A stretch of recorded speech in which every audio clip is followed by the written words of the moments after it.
What's going on, boys? Welcome back to another episode of Inside the One. A little bit late again. Look, guys, listen, okay? Busy people, all right? We lose track of what day of the week it is. It's okay. At the end of the day, the podcast is still being uploaded once as long a as you week. get one per week. Yes. We will, when the regular season starts, the schedule falls in line a lot better because Tuesday is the perfect day to record in order for it to upload on Wednesday because it's in between the Monday night and the Thursday night games. Perfect. But in the off season, it's kind of all over the place. But today, we are going to do our predictions for every team's record. Yeah. And we're not stopping there, boys.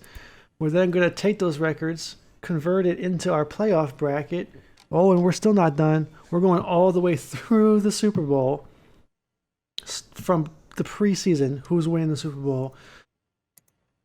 And then at the end of the year, we'll come back at this and see how we did. We're not experts, so Don't get mad at us. We need like a big red disclaimer. Do not think that we know what we're talking about at all. We know enough. We know enough. But when it comes to predicting records, I mean, sometimes it's just impossible. There's so many factors that go into it. But we're going to try. And we're also going to do predictions for the awards this year as well. MVP, offensive player, etc. You guys know the drill. Yeah. Anything you want to add, young Jeffrey? Oh, man. Appreciate you guys supporting the channel up to this point. I know we've been doing this for a couple months. I mean, I know we had like a little hiatus there, but hey, the guys that actually come out and watch this, even though we're not, consistent as much as I want to be, but hey, I appreciate you guys for supporting. Hit the like button, hit the sub button. We really appreciate you guys for trying to blow up the new channel. But yeah, we got a lot of stuff to talk about for sure today. We do. So honestly, there is no point in waiting anymore. We should just jump right into that. So we're kind of just going to go team by team based on the division. So we'll start off with the NFC West. And we got our list we went a little bit out of whack here. But so I'm actually going to start with the team that we both think is going to win this division, which is the Rams. I have the Rams finishing 11-6. The main reason for that is because I think this division is hard. Right, so I don't know. I'm pretty certain that none of these teams are going to sweep each other. So that's giving you 3 losses right there if you split, right? So it's going to be really, really hard to have like a conference leading record out of the NFC West, I think. And so I just feel like 11-6 is a good finishing point. You have, I believe last year they won 9 games. I could be wrong about that. But you take away Jared Goff, you add Matt Stafford. To me, that equates to at least 2 more wins just on its own. So yeah, I think as tight as this division is going to be, I think it's going to come down to the last 2 or 3 weeks. But I do think the Rams end up with the best record. Yeah, I mean, for me, if we're talking about the Rams, I mean, they went 10-6 last year with Jared Goff, and I mean that should tell you a lot because they're upgrading to Matthew Stafford, and I mean I know Cam Akers is not there, but still, I mean they got Deshaun Jackson, they got I feel like they were really good when they had that 3 wide receiver. Like I know Cooper Kupp is good, I know you got Robert Woods. Now you're putting Deshaun Jackson into the mix, so I think that offense is going to be really, really nasty. I have them going 12-5. I have them going 12-5. I definitely think they're going to take the division. I honestly, this is not the first time I'm saying this, but I think I'm very high on this division is what I'm trying to say. I think all these teams are really good this year for many, many different reasons, but the Rams are for sure going to be the best team in this division. I agree. Second place, we both again have second place. We have Arizona. I think they've made enough additions. Yep. The team's been on a slow uphill climb the last 2 years. And again, this division is very close. You guys will see for both of us, I believe, the other 2 teams are right on that ass. So it could go any which way. But I do have them going 10-7. I like the additions they made. Of course, J.J. Watt, A.J. Green, drafted pretty well. So listen, it's a make or break year for Cliff Kingsbury because now that there's enough talent on the team, There's really no excuse to miss the playoffs, in my opinion. So, got to get it done. And 10-7, 10-7, I believe will get you there. So that's how I think they're going to finish off this year. Yeah. I mean, like I said already, I think every single team improves in this division. Besides the Seahawks, I think they take a step back. But with that said, I think the Cardinals. I mean, I think they're going to win a couple more games. I think they're going to go 11-6, just because again, they're adding weapons. They're solidifying that defense. Yes, I know they've lost Pat Pete, but I mean, you still got some good secondary back there. You're pretty much improving on the front end, so you got to worry about the secondary that much. J.J. Watt's going to do that for you. And then you got Buda Baker back there. There's a lot of good things on defense. This team shouldn't have gone 8-8 last year, if I'm being completely honest. I think they lost a couple of games that they should have won, and I think they fixed that this year. They're going to go 11-6. Alrighty, and then I actually have a tie here, but I have the tiebreaker going to Seattle, finishing 9-8, and obviously San Francisco also 9-8. At the end of the day, like Seattle's, I just feel like they're never just. It's impossible for them to be bad. They just have this aura about them where they're just never going to be bad. But they've definitely kind of been going through this weird phase right now with losing a lot of their defensive, especially in the secondary. Exactly. Their offensive line is kind of, and guys, I know you blew up our comments last time we talked about Seattle, talking about Gabe Jackson. Like, guys, that is not enough. Okay, that is not enough. The 16th ranked guard, that's good, but there's a lot more problems than that. But at the end of the day, Russell Wilson always finds himself, at least for the first part of the year, being in the MVP conversation. Therefore, they're winning a lot of games. The receiving core is fantastic. Running game is all right. It's really just comes down to the defense. They had the worst passing defense last year, and I just don't know if they made enough improvements to rank themselves any higher than maybe 25th instead of last. So that's just my opinion. But at the end of the day, 9-8 is pretty solid, especially in this division. And if they find a way to just flip one of those losses into a W, that I'm pretty sure that's going to put them in the playoffs. So they're still in contention. I just don't think they're as strong as they've been for the last 5, 6, 7 years. Yeah. I mean, like I said, I think the Seahawks go 10-7 here. I think I just got one more win above Spitz here. Russell Wilson has been in that MVP conversation so many times, and I kind of support that thought later on in the show here. But Chris Carson is becoming one of the best backs in the NFL. I mean, if I would say maybe like top 10, top 15. I think he's definitely going to help take the easy. Like, I know that offensive line is not the best, but when you have a good running game, it kind of takes the pressure off of Russell Wilson to kind of open up and hopefully let him cook a little bit, get Tyler Lockett, get DJ. DK, he's definitely got one of the best wide receiving cores here. And I know they took a step wrong in the defense, but like I said, they're going to take a step back. They're definitely not going to be 12 wins, but they're still not going to fall completely off. I think they're still going to be a playoff team. I got them 10-7. And then, like I said earlier, I had the 49ers tying with them. Guys, all four of these teams over 500 in this rankings right now. Yeah. The 49ers are the biggest question mark for me, and that's just because of their quarterback situation. I don't know if they're running this dual quarterback thing or if they're just going to I don't know what they're doing, and that's why I can't put them any better. And also, they could end up much worse than 9-8 because, in my opinion, if Jimmy G is getting the majority of the snaps, I'm not sure if they go 9-8. I'm kind of banking on a quarterback switch happening at some point.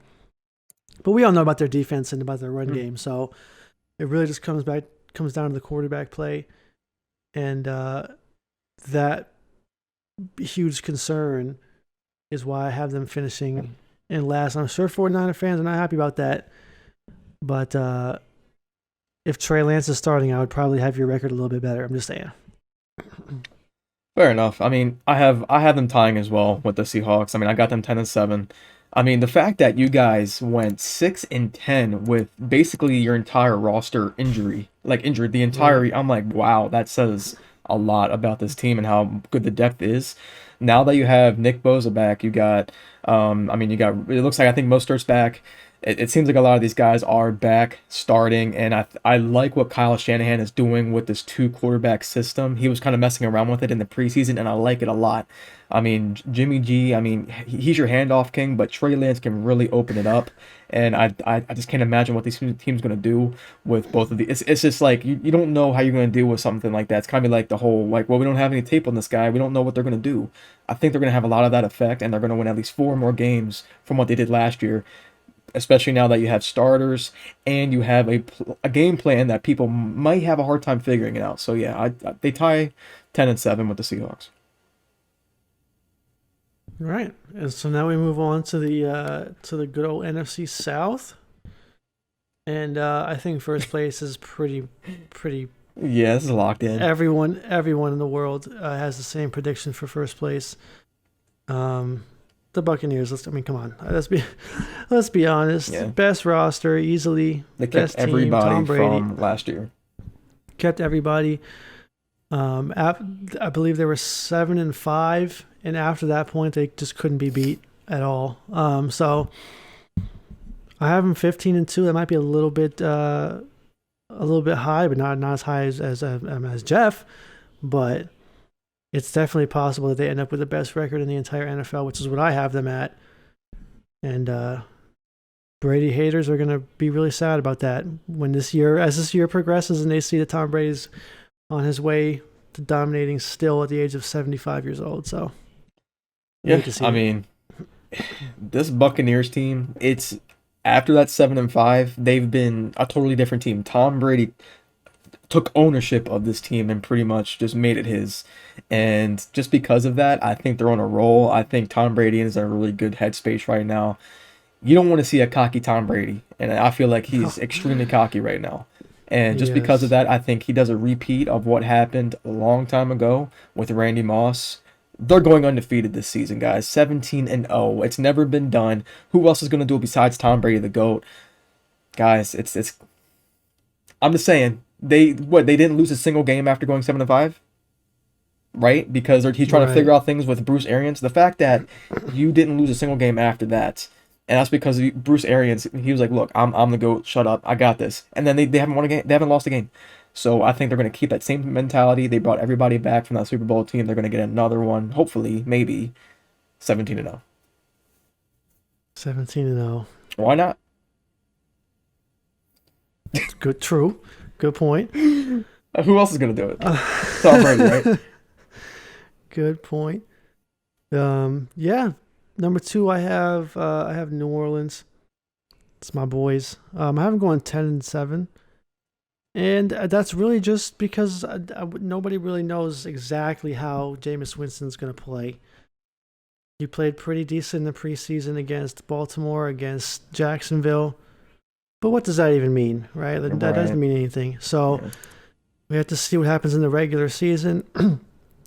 This is a team that could easily be better than 10-7. Like, I think that much is obvious to everyone.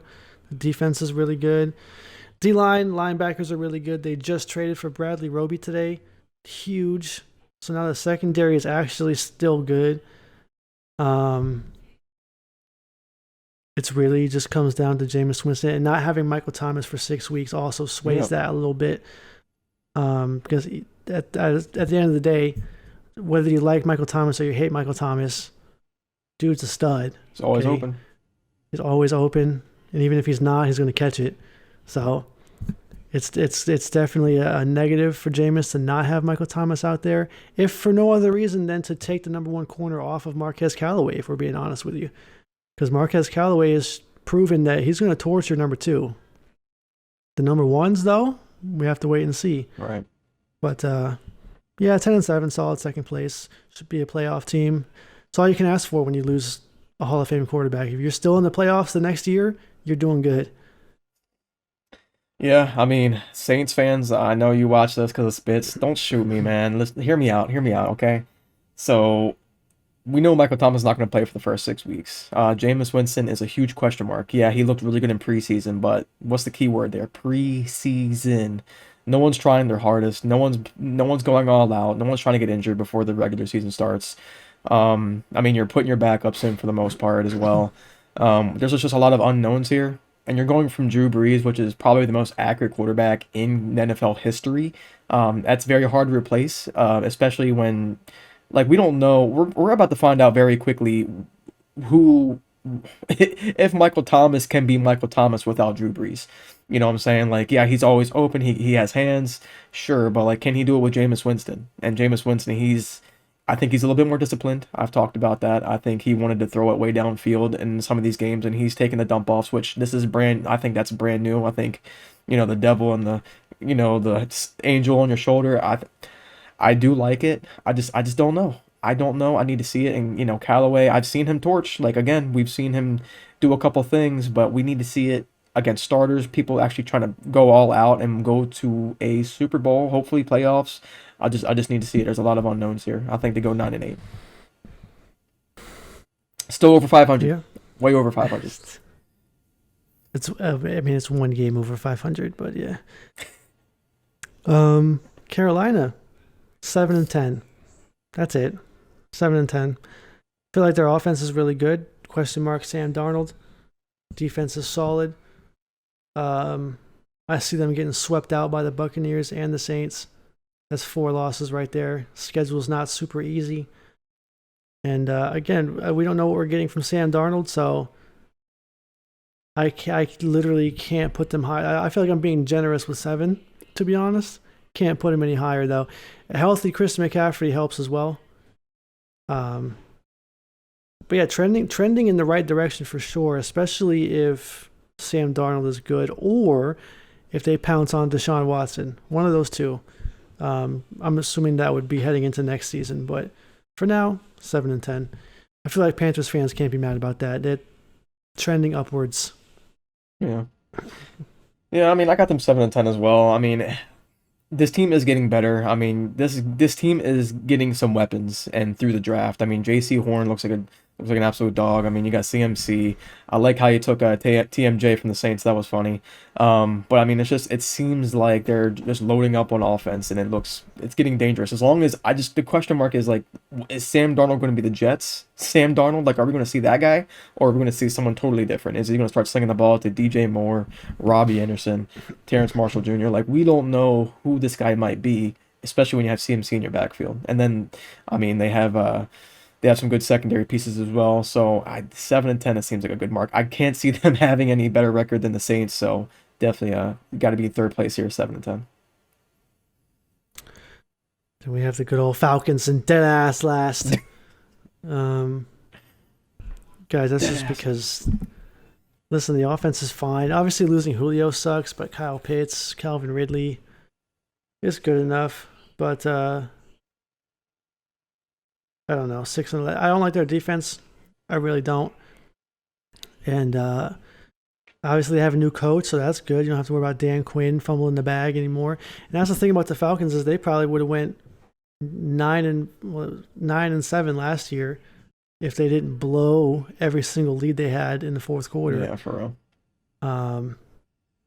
But until I see them not do that this year, it's really hard for me to give them a better record than 6-11. They could easily be better than 6-11. We've seen the Falcons with just as shitty of a defense be like 13-3. So anything is possible. But I need this group of guys and this new coach to prove to me that they're not going to blow leads before I can give them a better record. Yeah. I'm a little bit lower than you are. I'm 5-12. Just because there's a lot of question marks here. Like, I've never seen a brand new coach, step in and just do absolutely amazing on the first year playing. I can't remember of recent history when that's happened. I mean, yeah, you lose Julio, but like, Pitts has some huge shoes to fill. Yeah, he might be one of the best tight ends in history. He might be the fastest tight end in history. And if they actually turn him into a wide receiver, like maybe they do a position change for him. Either way, I mean, is he going to be like Julio is like, we had this conversation in our Discord this week and talking about like Julio, is he like top 10 players or top 10 receivers of like, all time? That's an argument that you can actually make. Kyle Pitts, we don't know, he's a rookie. We don't know what he's capable of. So with that said, there's a lot of question marks. The defense is trash. I mean, we don't know. I mean, I still think they have that in their head, that whole entire that record. Just totally fumbling the bag in the Super Bowl against, Tom Brady, and they just I feel like they still haven't got that monkey off their shoulder yet. I know they're rebuilding, and I think, it's always going to get worse before it gets better. So this is just on the downtrend here, 5-12. All right, that is the South. We move on to the East, the laughing stock of 2020. I think it's a lot better now, though. Yeah. No, maybe not a lot better, but it's definitely better. Cowboys, first place for me, 10-7. I think their offense is overpowering. Defense is all right, but the only problem for me with the Cowboys is Mike McCarthy. I don't like him. I don't trust him. Damn. But, at the end of the day, that division's kind of weak, so they should have a couple of free wins within the division, and then just hang on to first place and make the playoffs 10-7. Yeah. I mean, what? They finished like 6, maybe 10 wins last season. Let me see where they're at. Yeah, 6-10. I mean, I have them at 9-8. I think it's an improvement. They do take the division in the end. I have them 9-8 just because, like, okay, I know Dak was injured, but that defense still needs a lot of work. I know you spend your entire draft capital in this past draft all on defense, but we only know for sure that Micah Parsons is probably the real deal. Everybody else we don't know, and you gave away some of your pieces to the Bengals as well. I know you got a couple pieces from Atlanta, but that's not saying much because they were trash too. So it's just like I don't really see a huge improvement here besides Micah Parsons. The offense is crazy though. I definitely think you sweep a couple of these teams, especially the Eagles, probably the Giants as well. But yeah, I mean 9-8, it's an improvement. I think Dak, does some really good things this year, but it's hard coming back from that injury. He says he's full health, but we don't know. I've never seen someone come back full swing and go really deep into the playoffs after an injury like that. I don't know. And Zeke, I mean, I think I thought something like Josh Allen has more rushing touchdowns than Zeke in the past couple of years, so we don't know what's going to happen. 9-8. Second place football team. Defense carries, Fitz wins enough games himself. I don't know how it's going to go with him starting the whole season, but we'll see. But yeah, 8-9. I feel like that's respectable. They won the division with 7 wins last year, so they're improving to 8, but not winning the division now. Really, that team needs to figure out quarterback. I don't trust Fitz to have a plus 500 record for an entire season of starting. He's more of like a shine for 5 games and then take a shit type of dude. Damn.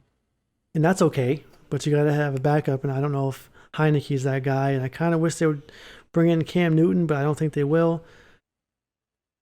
And 8-9. And oh, by the way, I saw the list of finalist names for this team, and there's some hot cross buns on that list. I'm almost leaning towards just sticking with Washington football team. That has really caught on for me. I don't know about anybody else in the comment section. The only other one is like Red Wolves. Yes. But even now, like after having a year of Washington football team, I don't know. It's really just started to catch on. It's too generic. It's too plain. But I think that's what I like about it is like everybody tries to have these weird fucking names, and Washington's just like, we're the football team. That's it. We're just here to play football. We're not here to do anything else. I don't know. I think it was a meme when they first adopted this name, but I really think it's caught on, and the fact that it's a finalist for their full-time name tells me that their fans have caught on to it as well. Yeah, I mean, I have them going 9-8. I think that I have them tying with the Cowboys, but the Cowboys take it. I mean, this team, we don't know. I mean, like, you can't just go from the quarterback issue. I know you had quarterback issues last year as well and still took that division. I get it, but Cowboys are healthy now. Got to watch out. Right. So, I mean, I like Fitz, but he's more of a 50-50 guy. You don't know what you're going to get. You don't know if you're going to get some gold Fitz magic stuff out of him or if he's going to just shit the bed. I don't know. He can be good when he wants to be. But, I mean, I still believe in Ron Rivera to, actually do good. I think that defense is lethal. Yeah, I still think they tie though, 9-8 for sure. Yeah, it's a good record for someone with with no quarterback basically. So over 500. Third place, Giants, 7-10 for me. I just need to see something from Daniel Jones before I can believe in the Giants. I like the Giants' defense. I now like the Giants receiving core. I think Kenny Galladay was, if he stays healthy, of course, is a good signing. Saquon's coming back. Hmm. It all, for me, rests on Daniel Jones, and he has not looked like a quarterback that can lead a team to a plus 500 record so far. So maybe that changes this year. I hope it does. I always pull for the underdog, and Daniel Jones has been shit on since the day he got drafted. So I actually really do pull for him to do well and kind of shut the haters up, but he's running out of time, and so that's why I'm keeping him at 7-10. Yeah. Yeah, I mean, the reason why I don't have them over 500 right now is because I saw that offensive line and that looks bad. I mean, you can't have a quarterback like Daniel Jones who still needs to prove himself behind a line like that. I mean, I know you have the receivers to be good. They have potential to be good. And I mean, that speaks volumes about Saquon Barkley. If he can do what he can do behind that line, I think that speaks a lot about him as well as a running back. I think I have them going 8 and 9, but I just only because of the weapons that they have. That's the only reason why they get that many. You got Saquon hopefully coming. This is assuming he's full swing. He's back to like what we know, and the weapons that you guys have. I don't know if Kadarius Toney is really starting on week 1. I think he's injured. I don't remember the full story behind that, but assuming you have all your weapons and they're mainly healthy for the most part, you got Kenny Galladay, Toney, you got that Kyle Rudolph. You can definitely get some wins, but I don't see you guys going over 500. I'm sorry, 8 and 9. And then Last place, Eagles. sorry guys. I mean, yeah, sir, sorry. I mean, I don't know about Jalen Hurts, and I just don't know about their whole team. Honestly, I feel like they haven't really improved much from last year. Obviously, Yeah. Devontae Smith is cool, but I don't know if that's enough for me to just be like, wow, the Eagles are making a jump. So I'm just keeping them down here at 5-12. But listen, Eagles fans, there is some optimism. You guys have two options. One, you can make a trade for a quarterback if you end up not liking Hurts, whether it's Deshaun Watson or if we have a similar situation next offseason with Russell Wilson wanting to not be there anymore, which is possible. You have a lot of draft capital to make those moves, or you have a ton of picks to use. So there's optimism. Y'all just suck right now. Yeah. Eagles fans, don't shoot me. I have you guys at 3-14. And hear me out. I think what really showed me that this team is not good at all is I think you guys are not sold on the QB.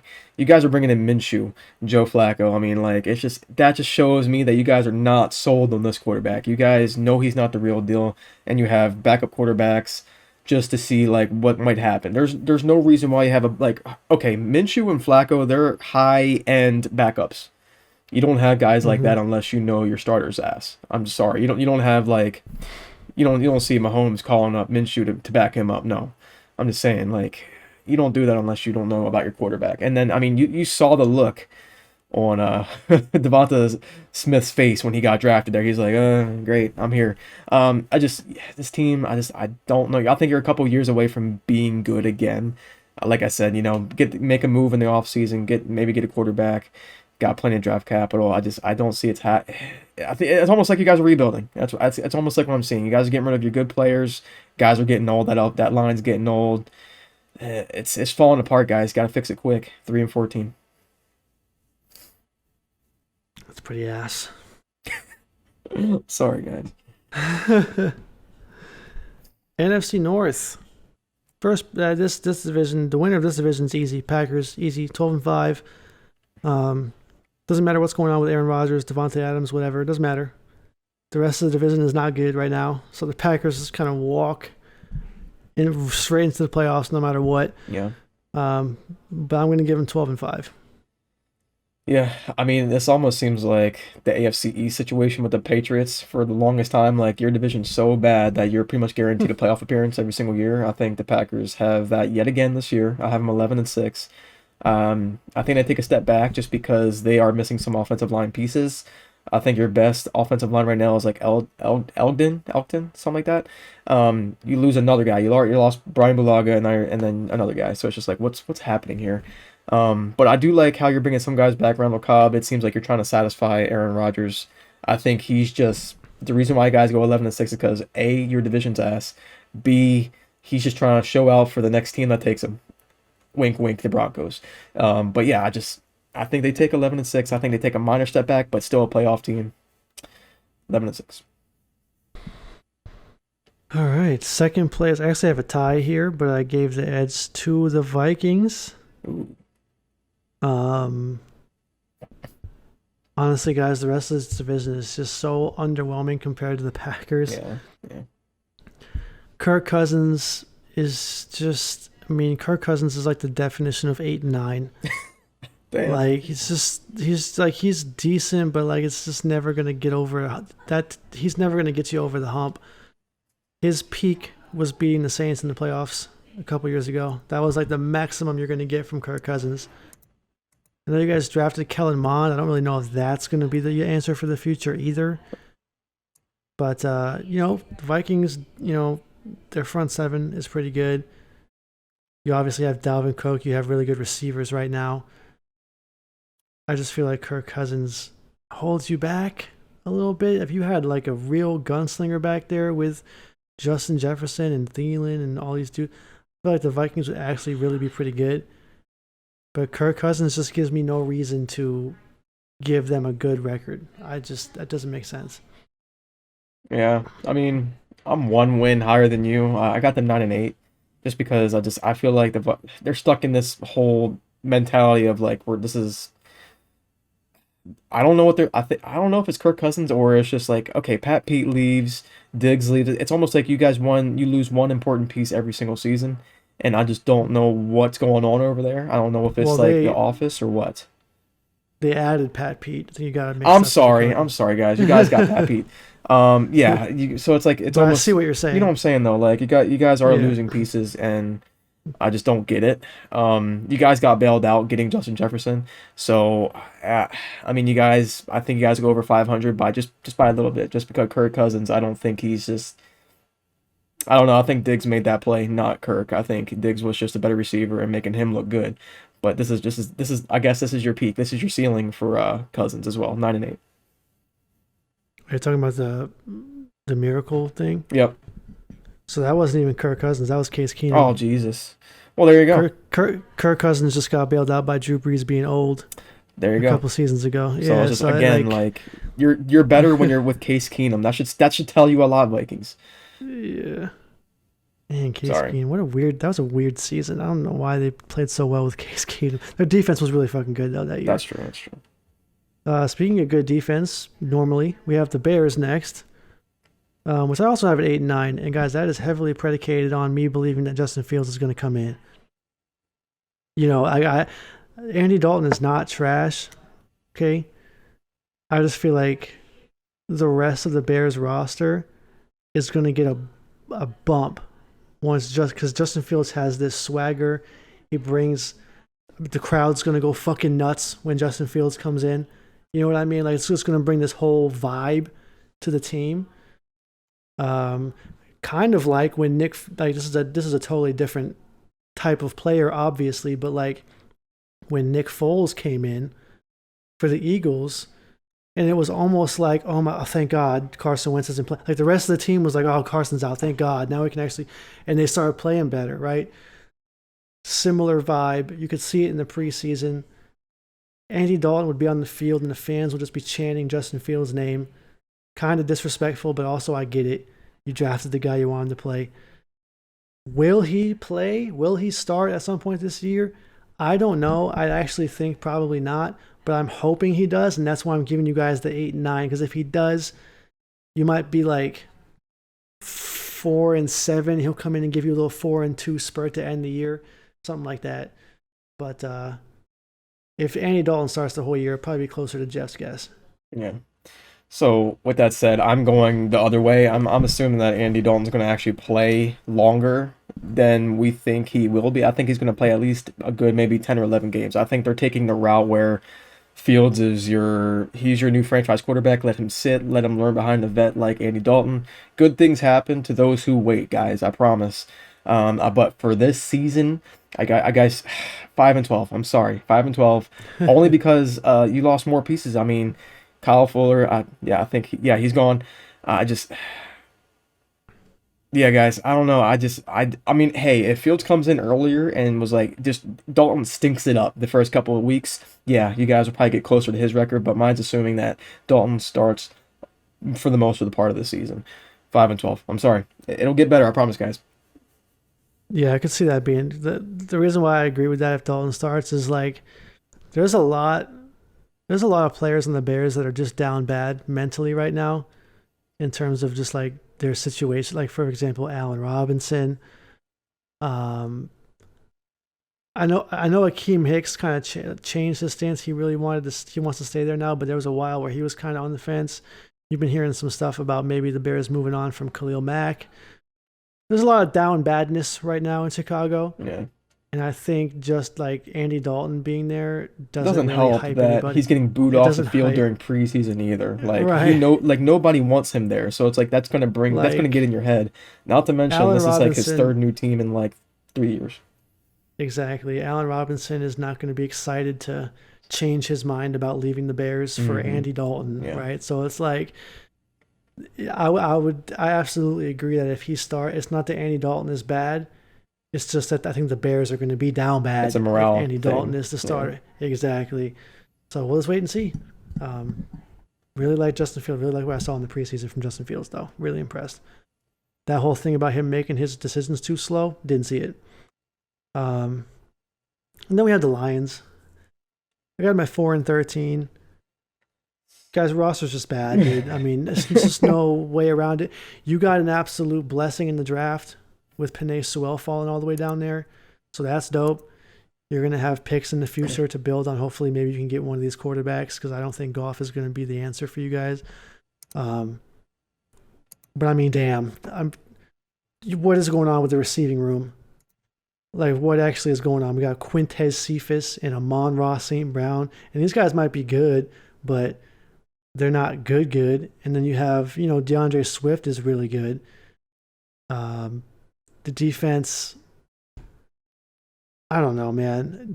The new coach, Dan Campbell, he's going to be hit or miss. Some players are going to like playing for him. I feel like some players aren't because he just seems like a really weird. He seems like remember when Jameis Winston ate the W's and the Oh Buccaneers man, were like, yeah. and the Buccaneers were kind of like, what the fuck is this guy doing? But then he goes to the Saints and they're all eating the W's with him, right? It's like Dan Campbell goes in there, talks about chewing off kneecaps. And I feel like there's going to be certain, like, half the team is just going to be like, who the fuck is this guy? And then the other half of the team is going to be like, yeah, chew them kneecaps, Yeah. So it's just going to, we'll see how they respond to his coaching style. But Lions, I'm sorry, man. You had your chance with Stafford and Calvin. It didn't work out.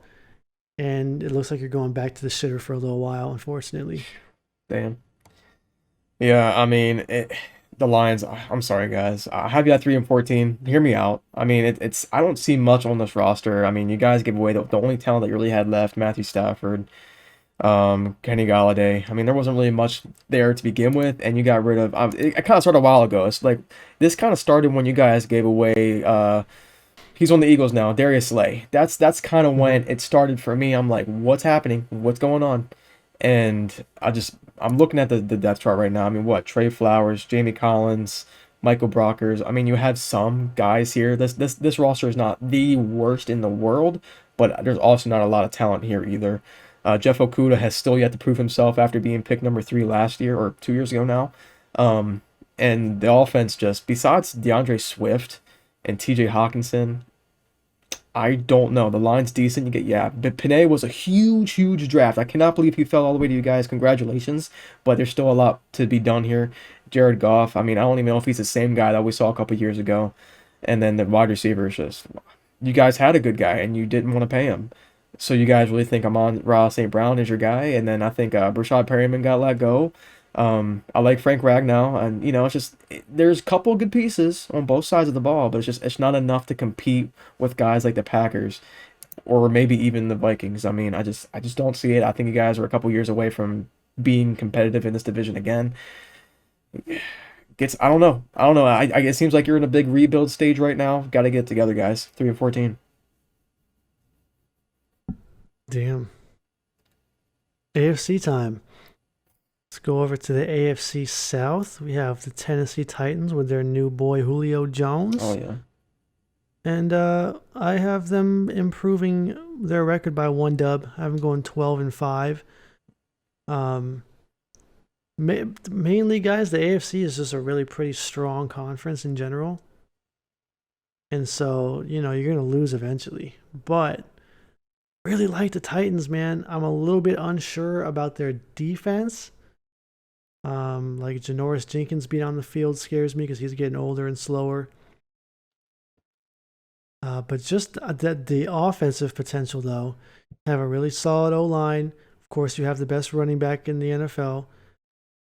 And now you have to worry even more about passing when you're a defense because, you had A.J. Brown before, but, okay, now you have Julio, too. So it's how do you play defense here? I'm trying to figure out how it's going to be really hard to game plan to stop the Titans. So I have them going 12-5. Yeah, I mean, I'm pretty high on the Titans this year. Me being a Ravens fan, they're my worst nightmare. 13-4. I mean, I honestly, I don't know how you're gonna stop this team offensively. I really don't. If you're gonna fill the box to stop Henry, okay, well let's hit you over the top with AJ and Julio. That's just gonna be a nightmare. It's gonna be an absolute nightmare. On defense, they definitely improved as well. So it's just this team is stacked. I think Tannehill, he's the play action king. And then you have someone who's going to run 2,000 yards on you, whether you like it or not. This guy is built like a linebacker and runs fast as Tyreek Hill. It's insane. It shouldn't even be physically possible what he's doing. 13-4, guys. I think you guys do really well this year. And then we move on. I have in second place. It's funny that we pretty much have the standings the same. Our records are just a little bit different. Yeah. So that's really interesting.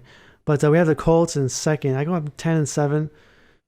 Carson Wentz experiment, really, guys, because we all know the Colts have a really, really good team. Yeah. And you just have to plug in the right quarterback. With Phillip Rivers, they went 11-5. I don't think Carson Wentz has what Rivers has in terms of the leadership. So I dropped him down a peg to 10-7. But that's really it. I love the rest of their team. I love Jonathan Taylor. I think their receiving core is really pretty solid. Offensive line is fine. Defensive line is great. Linebackers are good. Corners are good enough. It's just the quarterback, man. And they're doing this plug and play thing, kind of like the Broncos have been doing for the last decade of man, our defense is really goddamn good. Can we just find the right quarterback? And they're just kind of waiting until they get the right one in there.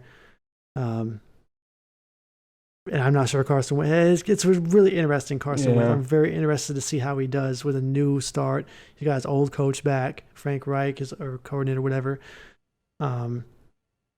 But for now, I have him at 10-7. Yeah. I mean, my record is literally based on Carson Wentz being made out of glass. This guy can't stay healthy to save his life, even when he was on a Super Bowl run. I just don't believe in him. I really don't. I feel like I've seen enough of him. I mean, I know he's in MVP conversation a couple of years ago. I get it. But, I mean, if Phillip Rivers can't do it, and I think they got 10 or 11 wins last year. And if he can't do it, and I like him way more than Carson Wentz, I think I see them going 9-8. I just don't think he's the right quarterback for that system. I don't know. I like their running backs. I think they're going to prosper off of that, and they're going to prosper off that defensive line, and the offensive line is really good as well. But I just don't think Carson Wentz is the guy to get this done. They're going to take a couple steps back at 9-8. Alrighty. Excuse me, I was looking at my phone for a second as my as I'm watching. So I'm just watching. If you guys don't know, me now, I have a Madden channel, and I'm just observing on my phone as I'm just getting shit on right now. Might actually have to give EA some money, boys. Anyways, dude, I just got for example, the Saints, bro. We just got 6 cards. I'm fuming. Oh, okay. Anyways, we'll talk about that at the end when we're done. But I'm fuming right now. I can't believe it. Third place, we have Jacksonville on the come up a little bit. I got them going 6-11. I'm not gonna lie, 6 might be a little bit high, but I really think Trevor Lawrence is that guy, and they can put some points on the board. The defense is all right. It sucks that ETN got hurt, but they still have James Robinson, who, by the way, I picked in fantasy, and I'm very happy about that. He's going to get a lot of burn this year. But I think 6-11 is solid for the Jags as they're trying to make their recovery, man. I mean, guys, they almost made the Super Bowl, 5 years ago? And then all of a sudden they have the number 1 pick in the draft. Like, that's a huge fall off. And so I feel like Trevor Lawrence, big dub, on the way back up. Just got to plug some holes, starting with the O-line, please. So for now, 6-11. Okay. Yeah, I mean, I feel like this is like the default record we give when we just see like a brand new quarterback come in as a number 1 pick and they just have a decent team. I have them at 6-10 as well, or 6-11 rather. Yeah, I do like Jacksonville. I think Trevor is the real deal. He has a lot of talents.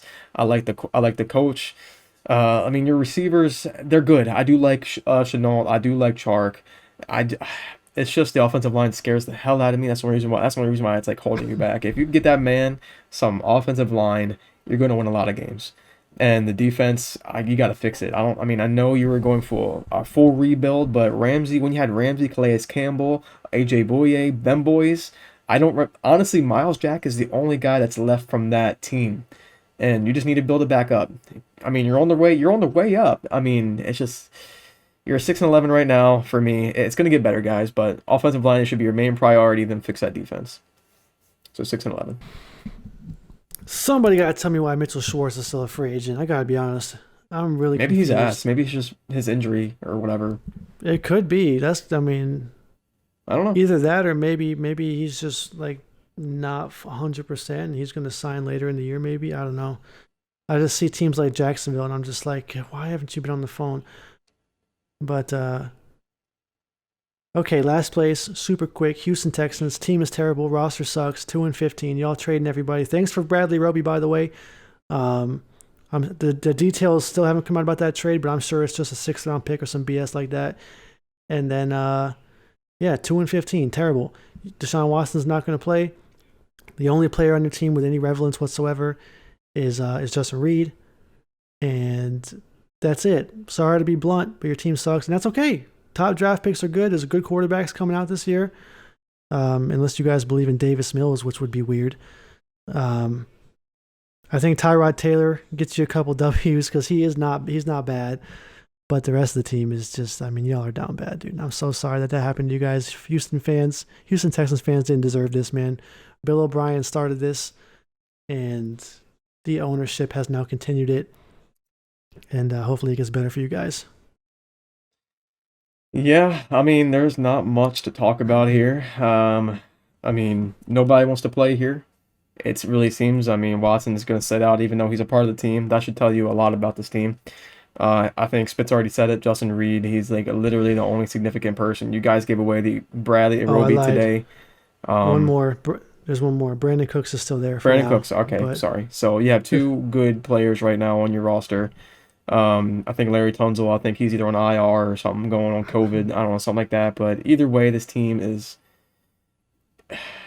it's almost the same conversation as the Lions. It's going to get worse before it gets better.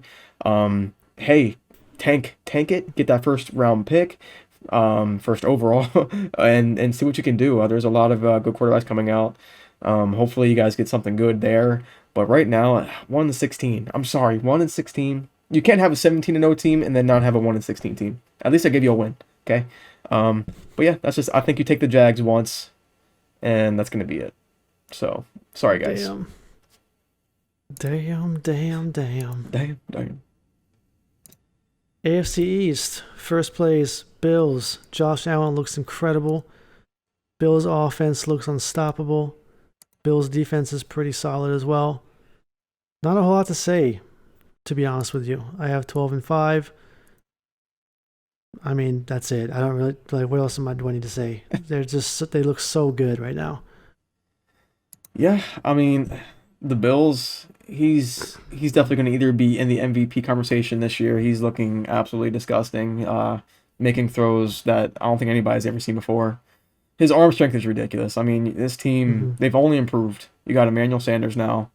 I don't there's no step backs. You guys were literally one game away from the Super Bowl and you're improving. So that should tell you they're getting better. I have them going 13-4. Definitely going to take this division by storm. Second place, I have the Dolphins again, man. Kind of a similar record as last year, 11-6, and that's just because no reason really. They might actually have a better record than that. They've made a lot of additions this year. It all kind of lies on Tua, what he can do this season. He looked good in the preseason, that's for sure, and in camp. We'll just have to see if it translates to the regular season now that he has guys that will actually catch the ball when he throws it to them, or at least get open. I think I'm pretty certain that his receivers had the lowest total separation in all of 2020. So it's kind of hard to play quarterback when your receivers don't know what they're doing. So now that he has new guys in there, obviously you still have Devontae Parker, but you got Will Fuller now. You got Jalen Waddle now, who's looking like Tyreek Hill, like clone. Pretty good, man. The defense is really good as well. And yeah, 11-6. Yeah. I mean, I have him at 10-7 just because Tua looks good, but I mean, I don't know if you guys have heard about this rumor, but there's been rumors about them getting Deshaun Watson. I don't know if that's going to give any type of morale hit in the locker room. That's because I just don't know. Maybe they don't believe. Maybe the higher office don't believe until we've had this conversation last episode. I think that might affect Tua a little bit. It's going to get into his head, like maybe I'm not the real deal, or maybe it might fuel him. I don't know. It depends on how that affects him. I don't know what kind of player he is mentally. But I do have them going 10-7. I definitely think they make the playoffs this year. They just missed it last year. I think I have them making it this year.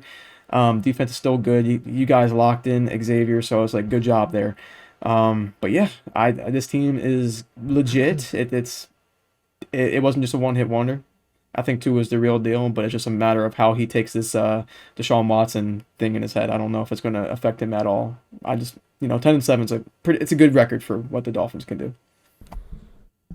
Facts. And by the way, we're not saying that they're going to trade for Deshaun Watson. No. He's just talking about the outside noise. That's all. Right.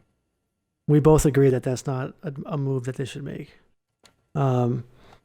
I know Dolphins fans are super anal about that. Like, we're not trading him. Tua's the guy. We know. Okay, we know. We're just saying people are talking about it. He's hearing about it. Will he be able to keep his head on straight? Third place, I have the Patriots. I gave him 9-8. A Mac Jones season, baby. That's all I can say, really. He looks really good in the preseason. To be honest with you guys, I would have had the Patriots going 9-8 with Cam as well. Just think that's just where they're at right now. They're just you can't go 500 anymore, so they're one game above. Not really a playoff team, just kind of sitting there waiting to see what their next step is, to be honest. And we'll see what Mac Jones is able to do. Maybe he's got the weird looking body with the strange pear shape and the 7.1640 time. And we've all seen that story before, so we'll see what Belichick can do here. See if he can prove that, maybe he made Brady instead of Brady making him, and which I don't believe. But there's a lot going on in New England right now. Added a lot of weapons. Just added a lot of things in the offseason. Just so many things. It's almost hard to keep track. Like their whole team is different, I feel like. Their whole receiving core is new. Most of their defense, half of their defense relatively is new. So really kind of an unknown. We have no idea what's going on. So that's why I gave them a nice even 9-8. Yeah, I mean, let me think about the Patriots here. I mean, I know they have Bill Belichick, and I know he's probably one of the best coaches in history. But usually, it doesn't happen often when you start a rookie on day one and you get above 500. I'm going 7-10. I mean, I think there's gonna be some growing pains with Mac. He was the last quarterback selected in the first round of all those guys. So with that said, I mean, obviously, maybe there's a little bit of things that are not there as much as they are with guys like Trevor and Zach Wilson, stuff like that. There's stuff that needs to happen before you can have a winning record. But I still think Damien is good. That defense has always been good. I think Bill can really get this team to move. I do believe him as a coach, but it's still. I mean, when you have a rookie, it's hard when you have a above 500 record. So just for that reason alone, really, I'm gonna go 7-10 with the Patriots. Solid. New York Jets giving you guys a 3-game improvement to 5-12. Love your new coach. Love what I've seen from Zach Wilson. Simple as this. You guys just need a couple more years to bring in more pieces. That's it. Don't think enough happened, especially losing Carl Lawson. That sucks. Need to get some kind of confirmation that you guys have a running game, whether it's Tevin Coleman or Michael Carter, one of those guys. He needs to step up. We need to make sure that your defense is actually good, and maybe some slight adjustments and improvements to the O-line. And I think the Jets are really making something happen here. But right now, still not very good. I'm going to give him 5-12. But I love what I saw from Zach Wilson in the preseason. You guys, I know y'all were mad when you didn't get the number 1 pick, but I think you're going to be all right. I think you're going to be okay. Sorry guys, I got sidetracked. There's a whole new promo for Madden 22, and I just found out that I'm getting probably the best card for my theme team, and I have no money. So I'm kind of freaking out a little bit behind the camera. Could be worse. Julio Jones is actually a higher overall, and he's an LTD, so I got fucked harder than you did. Then Calvin Johnson. Yeah, Calvin's only at 91. Julio's 92, and Julio's an LTD. Calvin's not. Okay. Well, still, that's So a hate my lot of life so coins that I much. don't have. Anyway, continuing the conversation here. Sorry, guys. Yeah, so what am I on right now? Who are we on? I'm sorry, I got totally sidetracked. Jets. 4-13, guys. Only because I think there is a lot of stuff that needs to happen before, again, same exact reason as the Patriots and Trevor. You can't expect things to you have to have some growing pains. I know Zach has a little bit more talent than Mac Jones, but he does not have the same team surrounding him as Mac Jones. That's why his record's a little bit lower. I mean, like, Bill just kind of went all out getting on free agency to get all these guys to surround Mac with. Not the same thing for the Jets. I mean, what, Corey Davis is your best receiver? Come on. And then you guys just lost one of your edge. So it's like, I just don't see it being a better team. Brian Poole's gone. I don't see it. I don't see you guys being above. Guys, I'm sorry. Maybe one more draft pick, maybe a couple more, but I like where you guys are heading. That's what we need to focus on here. Your guys are going in the right direction. I like your coach. I like this quarterback. Build around the things that are good, which are these guys here. But this team will be good again. When you guys have somebody like the Bills stomping you out, the Dolphins are out here, and you got Bill Belichick also in the same division. The Jets have no room to really flourish right now. So with that said, 4-13. Sorry. All right, here we go. AFC North season. Oh boy, my favorite. Guys, this is. I mean, I'm just looking at our rankings right now, and I'm just, it's 2021, and we are here, and the Browns are, for both of us, first place. I can't believe it. I can't believe we finally made it to the era in which the Browns are a legit team. Let's get a round of applause in the comment section for the Cleveland Browns. This is great. I have them going 13-4. Roster is crazy, dude. They have the best offensive line in the NFL. You could argue the Buccaneers, but I really think the Browns have the best. Their running back duo, I mean, just stop it. It's like not only do they have one of the top, I would say 3, but absolutely top 5 running backs in Nick Chubb. Then you also have Kareem Hunt, which would be RB1 on literally 25 other teams in the NFL as your backup. Your receivers, you have OBJ, who didn't even play that much last year. You have Jarvis Landry. You have Rashard Higgins. You have Austin Hooper, who's one of the better tight ends in the NFL. I mean, should I continue? Then we go over to defense.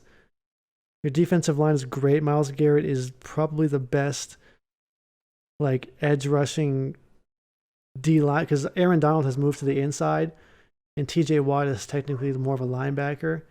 So, like, if we're talking about like defensive ends specifically, Myles Garrett is, I think, the best. And then you add Jadeveon Clowney, who's not the pass rusher that he was supposed to be, but he's actually really good in stopping the run, which is something that's very important in the AFC North.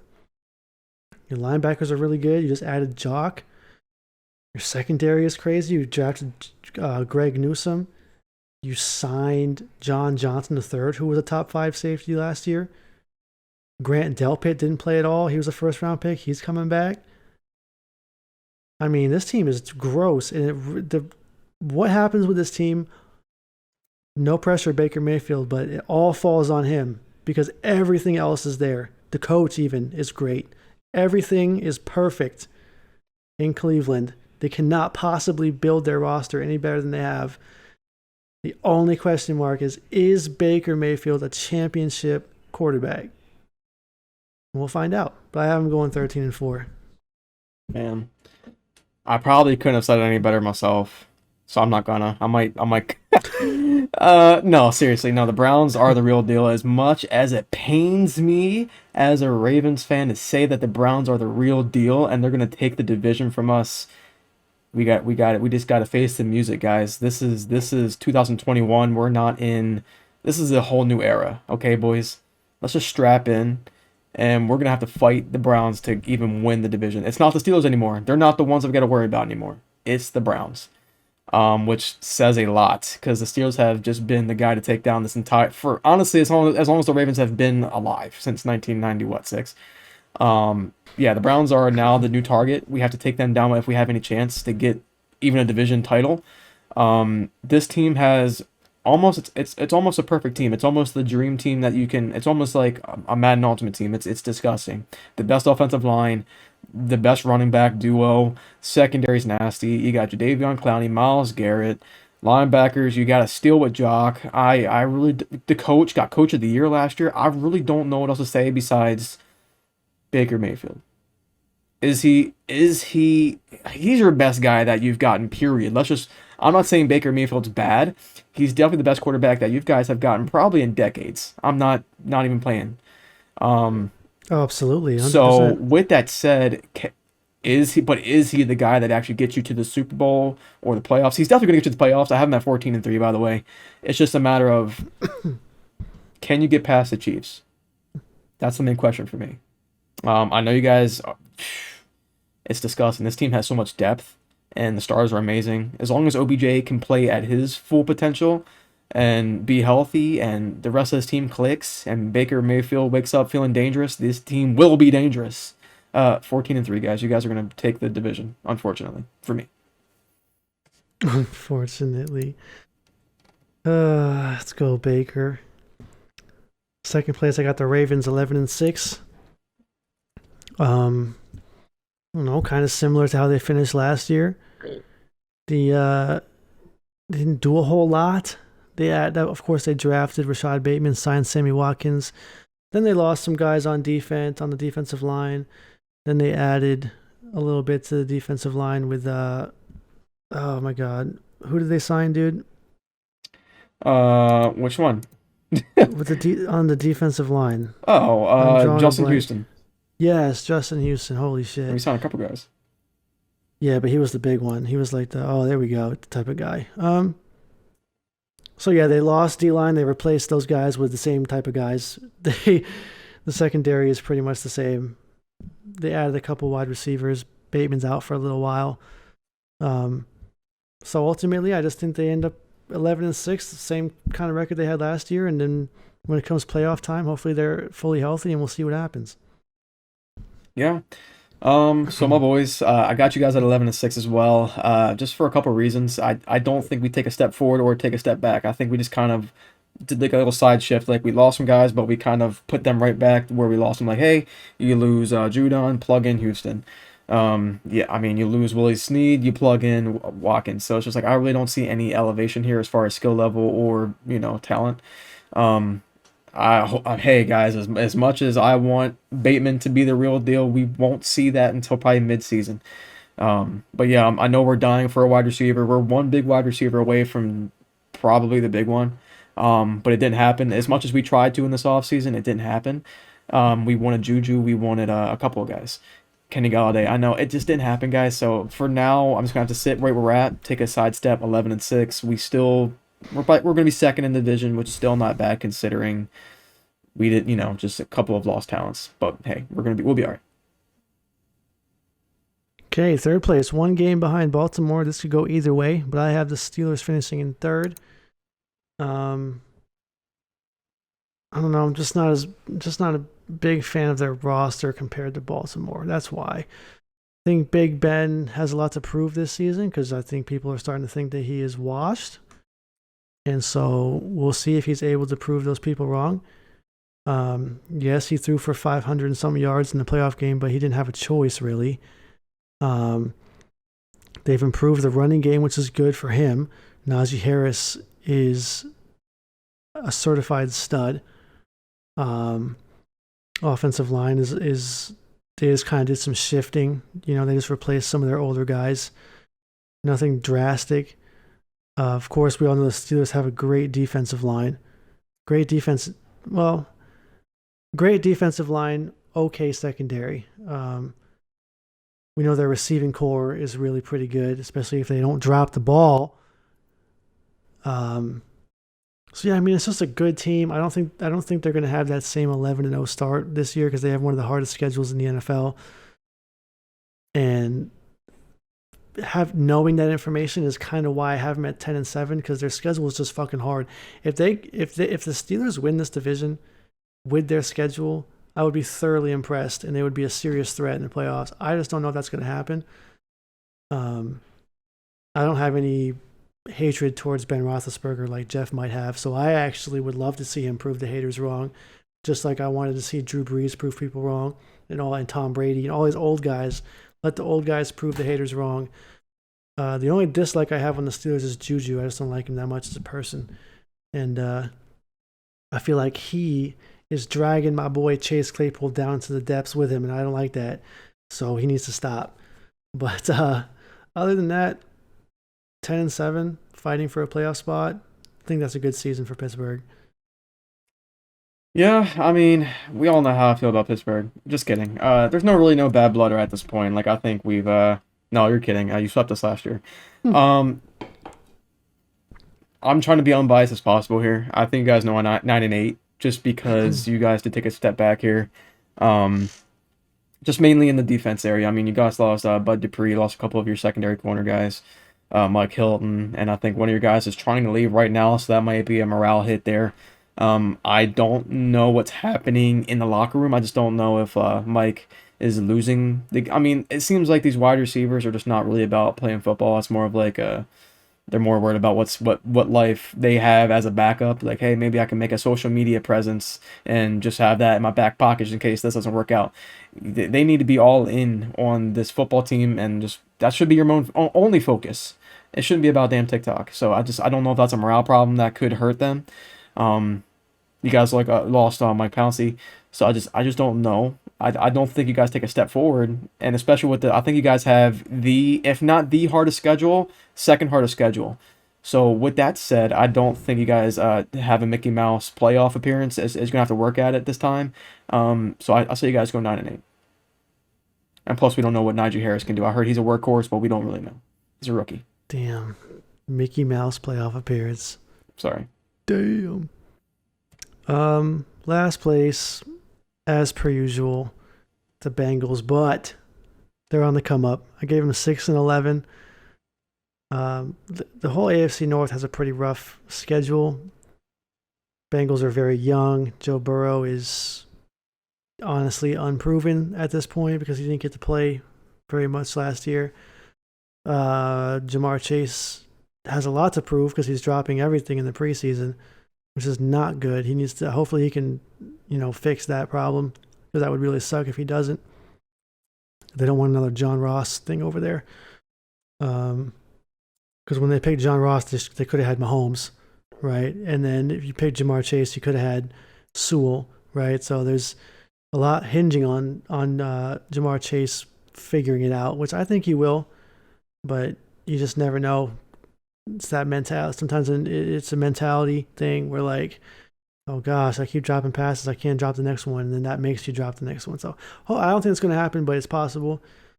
Still have really good receiving core regardless, with Tyler Boyd being one of the best slots in the NFL, and then you have T. Higgins, who I think is going to have a really, really good season. Offensive line is better. Yeah, they didn't draft Sewell, but okay, they still brought in Riley Reef, and I can't think of the other guy's name at this point in time. But they did help with the offensive line. They drafted Jackson Carman.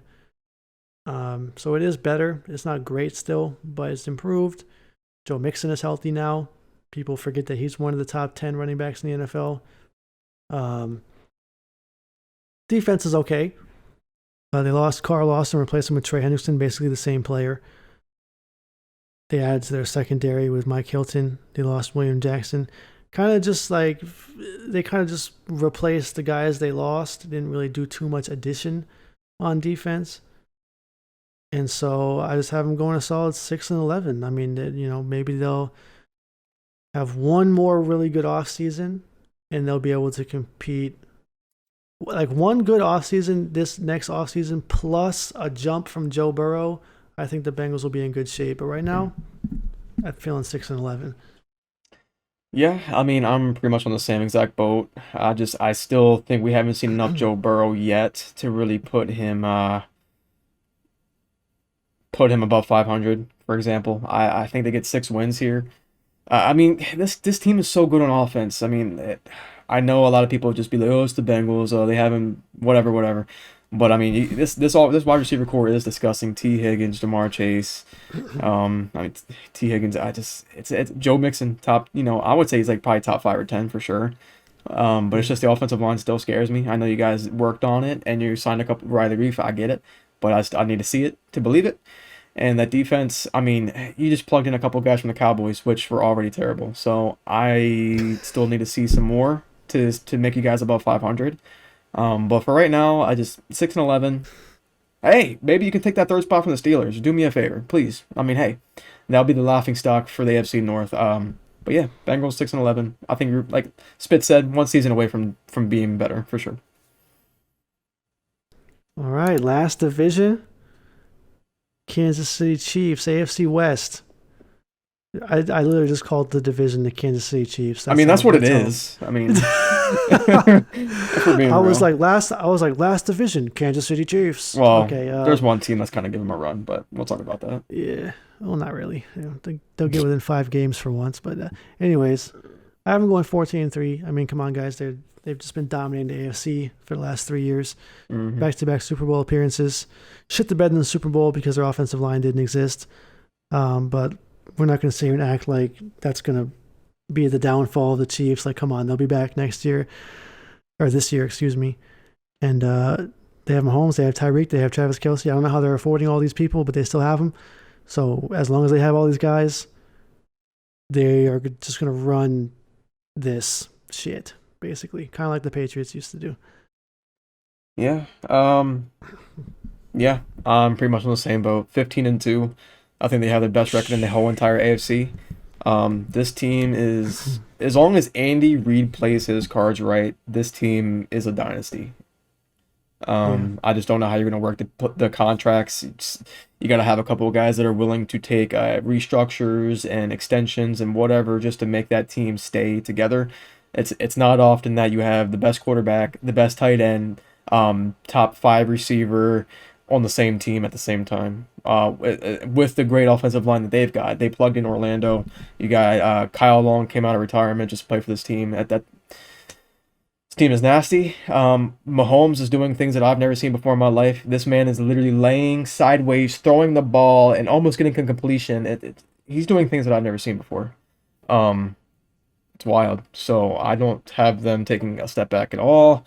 15-2 Chiefs. It's going to take this whole entire conference again. Second place, I have the Chargers, 10-7. I think they're going to be able to close out the tough games that they were not able to close out last year. Mm-hmm. Better coaching is going to be a major part of that. Justin Herbert having a year under his belt. It's almost hard to even like understand how he can improve off the first season because he was putting up such crazy numbers. I feel like he's just going to almost be exactly the same, and that's not a bad thing. It's just like how much farther up can you go from the over 4,000 yards that you passed for as a rookie? You know what I'm saying? Maybe just up your completion percentage. I mean, shit, I don't know. I like their receivers, Mike Williams and Keenan Allen, studs. They added Jared Cook. Austin Eckler is a stud. Offensive line is really, they did a lot to the offensive line. Yeah. Lindsey, etc. Defense is okay, right? That's kind of where the question mark is on defense. They drafted a lot on defense, which is great. Yeah. It's just how is that going to pan out? How good is Asante Samuel going to be right away? So I don't know. I have them going 10-7, which will have them. Do I have them in the playoffs, or are they just barely missing? Let me check. I have. You have them in the playoffs. I do, yeah. So I do have them sneaking into the playoffs, which is a W if you're a Chargers fan. That's improvement on last year. So that's where I stand on that. 10-7. Yeah, I mean, I'm pretty much one win above. Chargers, I mean, the fact that you did all that with a brand new rookie quarterback, you guys should have won a lot more games than you did last year, let's be honest. I think they were good teams. They were really good teams. All the close losses, it was like Chiefs, Buccaneers, Saints, like it was good ass teams that they should have won. Like, this is one of the only exceptions I have when the rookie quarterback comes in and just absolutely dominates, leads this team, and puts his mound. Guys, if you had him on your fantasy teams last year, congratulations to you because you found a gem. And Herbert is disgusting. He's definitely going to be the franchise quarterback for this team. They added some more pieces. You got Jared Cook, Corey Linsley now. So it's just like, man, it's only getting better. I think you got Elijah Vera Tucker as well. So you're just pretty much keeping your guy safe, which is honestly all you want to do. The defense, like again, Asante Samuel Jr. I mean, the corners seem really good. The defense, yeah, Joey Bosa. I definitely think you guys take the Raiders and the Broncos. You sweep those, but Chiefs, you always get one on the Chiefs, so that's already 5 games right there. Just pick up a couple of other ones that you should have won last year, and you guys are in the playoffs. So 11-6 Chargers. Facts. By the way, Vera Tucker went to the Jets. It was Rashawn Slater. I'm sorry, Rashawn Slater. God, I'm so off today. I'm sorry. We're blowing through every single team, so you get. I'm still learning the rookies, boys. I'm there. My brain's just having them smushed, man. And Patrick Pete. Oh my God. I'm sorry, guys. I swear I know what I'm talking about. All right, here we go. Good old 500 Raiders back at it again. I'm going 9-8. Guys, I mean, I don't know. The defense is just not good. The offense is actually really pretty good. The defense is just, oh God, dude. I know you've added some defense. You drafted Trevon. You know, I don't know what the decision was about drafting Alex Leatherwood. I don't know what that was about. But ultimately, he does, I guess, help the offensive line. But, you know, Derek Carr, I feel really bad for Derek Carr. He's kind of just wasting away right now. He's over 30. And it's like, man, I feel like they're just wasting his career there. I don't know what John Gruden's doing. Trying to like see if the Bears will trade him back Khalil Mack for what I can only imagine is way, way less than he got. So it's just, I don't know, dude. It makes me really sad. They have this really beautiful, the stadium is absolutely unbelievable in Las Vegas. And it's like, they get to be all excited for their 500-ass team because the front office can't get it figured out. Because the players are good, especially on offense. You got Ruggs, you got Carr, you got Jacobs, you got decent offensive line. They got Colton Miller, right? They have, I'm drawing a blank on the other receiver that they have. Oh my gosh. Ruggs, Hunter Renfrow. Right. But yeah, then you go to the defense and it's just like, oh boy. So it's they always find a way to beat the Chiefs once though, so that's a plus for you guys. That's what really pisses me off is that they always play. We talked about this before, I think. You beat the Chiefs, but then you need a Hail Mary to beat the Jets. And it's like they're just constantly playing to the competition level, which is all about the coaching, in my opinion. You're not getting your team ready for every single week. It's almost like, oh, it's just the Jets. We'll be all right. And then guess what happens? You're almost the first team to lose to the Jets last year, right? Like you got bailed out by the Jets losing on purpose. Yep. Literally losing on purpose. They were like, please score this touchdown. We're going to send an all-out blitz with zero coverage. So yeah, dude, I hope they can figure it out because I feel really bad for Derek Carr. I really do. Yeah, I mean, when I think about the Raiders, I don't know who to blame. I want to point the finger at Gruden for sure. But I mean, I really don't know. I mean, it seems like they're improving every year just based on when Gruden took over to right now. It looks like he's improving at least maybe a 1 or 2 wins every single year. But when you have someone like Gruden, who you expect to be legendary, you expect a team to turn around way faster, and some of his moves have been extremely sus, especially in drafting. I can't help to make fun of him. But yeah, I don't understand some of these moves. Trevon was a good pick for sure, but it's just like when you draft somebody, who was their offensive line that they drafted? Like he kind of got reached for. Leatherwood. Leatherwood, thank you. So when you guys have some other guys, other better linemen on the board, why would you reach for that? He's definitely going to be there in the second or third round. So I just don't understand some of these moves. John Brown literally walked in and then walked right out in the same offseason. So that kind of tells me something. I don't know. I see a lot of guys kind of acting up on the Raiders. I don't know if it's a discipline problem. Like Antonio Brown's over here freezing his feet off. I don't know. But yeah, I don't see guys. I don't know. Again, I don't know if it's a morale problem or it's just a talent problem. But for right now, 8-9. Sorry guys, it's just the Raiders is I just don't know.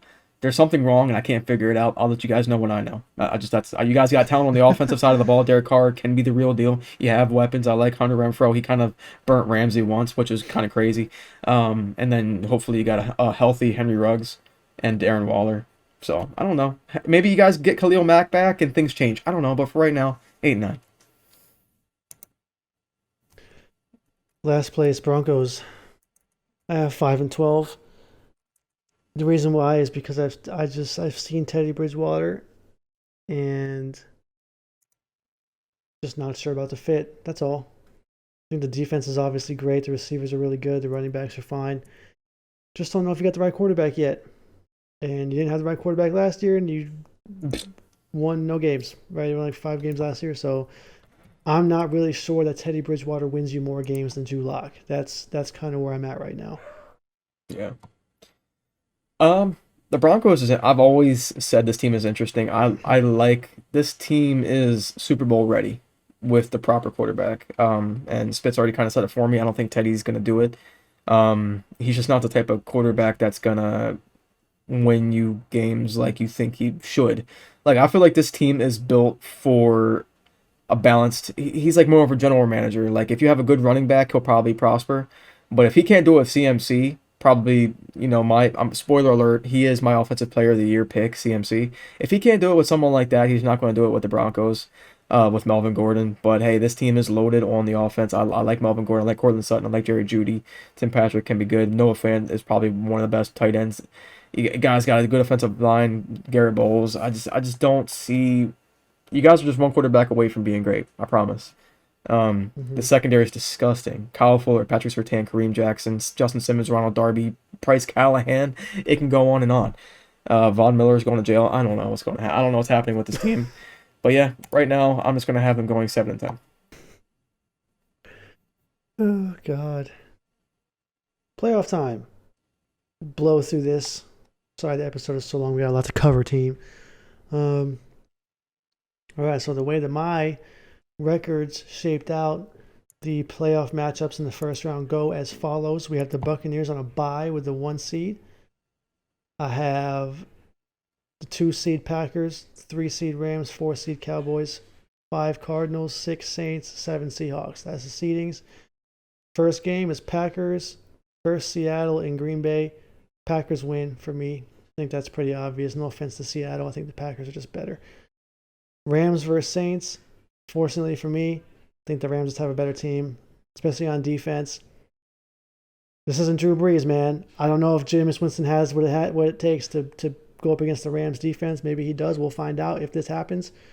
But at this juncture, when I've yet to see him play a single regular season game, I can't really put him being able to handle the pressure from Aaron Donald and dealing with Jalen Ramsey and those boys. So Rams win. And then I have Cowboys versus Cardinals. And I actually gave it to the Cardinals. Why? Mike McCarthy. Only reason. That's literally it. There's no other reason other than that. There's something about Mike McCarthy that just makes me feel like he's just going to fail as a Cowboys coach. And so, Damn. So yeah, that's how I got my wild card going. Sheesh. Okay, so I think my wild card's more or less the same but different seedings. So the way that I have mine, obviously Bucks get the bye. I have the Rams versus the 49ers. I think you just have your one or two teams that kind of make it in. I think the 49ers, I said this earlier in the podcast, like the 49ers should have gotten way more wins, but the fact that they got 6 being super injured and Jimmy G's your quarterback, now you got something to play with here. I think they get the number 7 seed, Packers and the Seahawks. So Packers is 3rd, Seahawks is 6th. And then I got Cowboys sneaking in, obviously, because they're just have the best team in that division, number 4, and then Cardinals is number 5. So in the wild card, obviously, I think the 49ers, they're not the same 49ers we knew. I think I don't know what's going on with that team. I really don't. I think the Rams are just stronger right now. Matthew Stafford and that defense is going to tear it up. I think they're going to get that. Packers, I think I got them beating the Seahawks just because if the Packers beat the Rams, and therefore Seahawks can't beat the Rams, therefore Packers can beat the Seahawks. And then number 4, Cowboys and the Cardinals. I've got the Cardinals winning because Cowboys have no defense still, even though they wasted all their draft capital on it besides Micah Parsons. Again, Dak's been out for a while. I don't know. I just have the Cardinals winning. I like their team better. So this is going to be a Cliff Kingsbury, his I'm going to save my job game right here. Okay. Now we move on to the divisional, in which I have the Buccaneers versus the Cardinals and the Packers versus the Rams. And obviously I have the Buccaneers beating the Cardinals. It was a terrible, terrible matchup for the Cardinals at this point in time. And then the Packers versus the Rams. I went with the Rams for 2 reasons. One, the Rams did all right with 3-finger Jared Goff, mostly carried by Cam Akers, who, of course, will not be playing this year. But the defense did good enough against Aaron Rodgers and them boys to where I feel like with Matt Stafford, they would actually be able to potentially win that game. And then the main reason I picked the Rams is because I didn't want it to be Bucks versus Packers again, to be honest with you guys. I like seeing new teams. I hate when it's the same teams every time. So I picked the Rams for those 2 reasons mostly. So I would have the Buccaneers play the Rams in the conference championship game. Yeah. Same matchups here. So Bucks and Cardinals. I like Cardinals, how they got this far. They got to the divisional. They weren't even in the playoffs last year. So the fact that I have them in my divisional says a lot about Cliff and that roster. Turning it around is amazing. But I mean, the fact that you got this far, you're going to be Tom Brady and then 17-0 team that I've got, you're not going to win that one. And then Rams and the Packers. Honestly, like I said, Aaron Rodgers, I think he's just trying to make a playoff appearance just to solidify his free agency next season. No, I think the Rams defense really steps it up. You have Aaron Donald, who consistently wins Defensive Player of the Year. Ramsey's the best corner in football. I think he finally locks down Adams this time. And yeah, I think Sean McVay is a genius. I think they pull it off here, leading to the conference with Bucks and Rams. Okay, so I think we have the same thing for the conference as well. I have the Bucks and Rams. I have the Bucks beating the Rams. I just feel like the Bucks are just so hard to beat, man. Yeah, I mean, I'm in the same boat. Bucks, I mean, Tom Brady, again, he's got this entire team figured out. Bruce Arians and him apparently just got it figured out. Brought everybody back from last year. I just can't see them winning over. I can't see the Rams winning over that I can a little bit, but not as much as I want to. That defense is disgusting. If they can put Mahomes down like the way they did last Super Bowl, I think they can probably do the same exact thing. And they don't even have a run game really. I mean, Cam Akers is out, so it's like, what are you going to be? And if you can lock up Matthew Stafford in the pass game, it's going to be over. So just as long as you guys can do that, you'll be fine. Buccaneers, Super Bowl. All right, AFC seeding goes as follows. I have the Chiefs on the bye, Browns number 2, Titans, Bills, Ravens, Dolphins, and Chargers as the 7 seeds. So we have Browns versus Chargers. I'm going with the Browns. Shout out to Justin Herbert for making the playoffs. But I think the Browns, with their experience last year, are more ready for this. And the Chargers might be 1 or 2 more seasons before they really make a big time run. Next matchup is Titans versus Dolphins. This one was really, really hard for me, but I think the Titans' new offense is a little bit overwhelming for a young team like the Dolphins. I know they have great corners, but I just feel like they're not going to be able to stop Derrick Henry. And it'll be Tua's first playoff game. Ryan Tannehill has been here and done this for like 3 straight years now. He's used to this shit. He was in the AFC Championship a couple years ago, right? So it's like he knows what he's doing. Tua's new. Very, very similar to the Chargers, where the Dolphins are like maybe one more season before they're really able to make a run in the playoffs, in my opinion. Especially since I don't really like their running game that much. Then we have the Bills versus the Ravens. And I just think the Bills' offense is too goddamn good for the Ravens to keep up, especially after what happened in last year's playoff game. I know there were some injuries to the Ravens O-line and whatnot, and they didn't have any receivers to throw to. I still feel like the Bills are squeaking it out, especially because it's in Buffalo. Mm-hmm. Okay. Mine's the same teams, different seeding, same thing basically. So Chiefs get the bye, obviously, and then so I got the Browns taking the 2nd seed, playing the 7th seed Dolphins. I definitely have the Browns winning this just because, I mean, Dolphins, the fact that you guys even made it, this is Tua's first playoff game, almost same reasoning, just different with a different team. I mean, Baker, he's at least did it last season. They almost beat the Chiefs, okay, last season, okay? I'm just saying. They almost did it, so I'm sure they can beat the Dolphins. I think they have the secondary to keep up with Will Fuller and the boys. But hey, I could be surprised. You never know. But when you don't have the experience to be clutch under the primetime lights, things can happen. Yeah, Browns win that one. I got the 3 seed Bills versus the 6 seed Chargers. The only reason why I have the Bills over the Titans, it's just is that what you had? You had the Titans over the Bills, right? That was your tiebreaker. Yes. Yeah, so I did the reverse. Just because I think the Bills are a better team than the Titans. I think Josh Allen. I think this is an MVP season for him.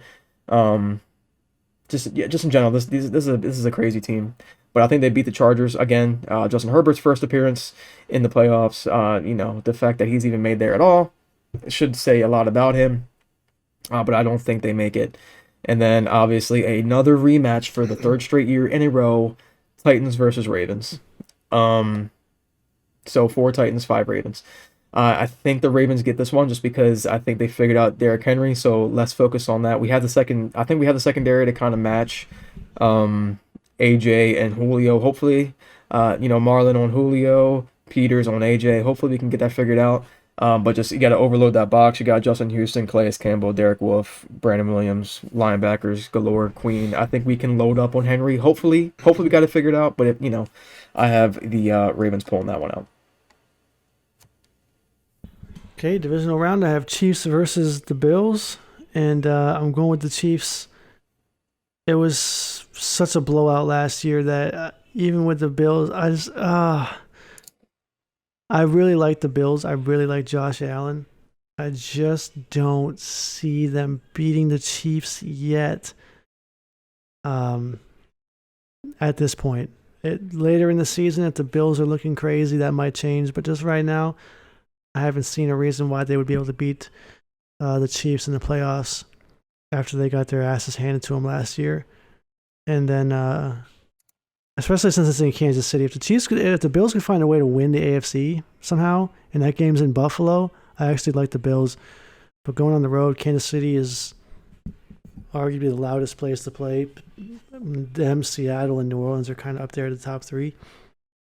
It's just not a good time. Then I have the Browns versus the Titans, and I'm going with the Browns. Just think their That's gonna be a good roster one. is. It is a good ass game. I think their Browns roster is overwhelming. They both have quarterbacks that are good, but not like elite, you know. And so it just comes down to the rest of the roster The for me. supporting cast, yeah. I think Tannehill is a little bit better of managing the game than Baker Mayfield is, but then I think the Browns roster is just significantly better especially on defense to the Titans, and so that's why I would go with the Browns there. Yeah. Yeah, so before you guys roast me in the comment section, just know that this is more of a fantasy pick more than anything in the world. So, divisional round. So we're gonna have the first seed Chiefs coming off that bye against the Ravens. Again, fantasy pick here. I want the Ravens to pull this one off for a couple reasons. One, the Ravens have yet to really overcome that hurdle as far as the Chiefs. They faced the Chiefs in the third week. I think because they've had this thing where like you face the same opponent multiple times in a couple years, like the Titans, for example. We kept getting beat by the Titans. John Harbaugh and the boys figured out a way to get them, and they ended up winning when it counted most, which was the playoffs. So I think they figure out a way to do it here. Same exact situation. You know, that you face the Chiefs multiple times. That's the monkey on your back. I think they're studying for this game more than any other game in their schedule, and the fact that even if they're close to beating them in week 3, I think they get clutch enough because it seems like the Ravens are advancing through the playoffs one step at a time. They got over that wild card round last year. They got over that divisional round, or they got to the divisional round. So I think this time they get to the conference. I think they pull it up. They upset the Chiefs. And then we have the Browns and the Bills, which would be a crazy, crazy game. Bro, this game I would pay for. I would go. The Browns, I think the Browns pull it off just because, again, that whole entire roster is disgusting. I do think they overwhelm the Bills as well. It seems like if you can pass on the Bills, you can win the game. That's what it seems like. Because the Ravens couldn't do it. That's why they lost. If this was the Ravens and the Bills would win. But I think if the Browns can pass, as long as Baker Mayfield shows up in that game, I think they can beat the Bills. So I have them advancing to the conference. All right, conference championship, Chiefs and Browns Rematch.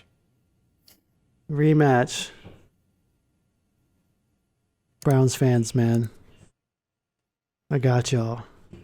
The Cleveland Browns are going to the Super Bowl. I think like in our third or fourth episode, I was like that Baker Mayfield was my dark horse for MVP, and that was kind of crazy to say. But now I'm saying that the Browns are going to the Super Bowl too. I don't care. Go Browns, go. I'm a Saints fan, but I'm low-key on the side, pulling so hard for the Browns right now because I can only imagine what you Browns fans have been going through for the last 2,000 years, waiting for your team to be good, and it's finally time. And the window is small, man. You only have a small window. Look at all these quote-unquote dynasties. The only ones that held on was the Patriots and maybe the Chiefs. All the other ones fade off. The Saints faded off. The Seahawks faded off. All these teams fade off.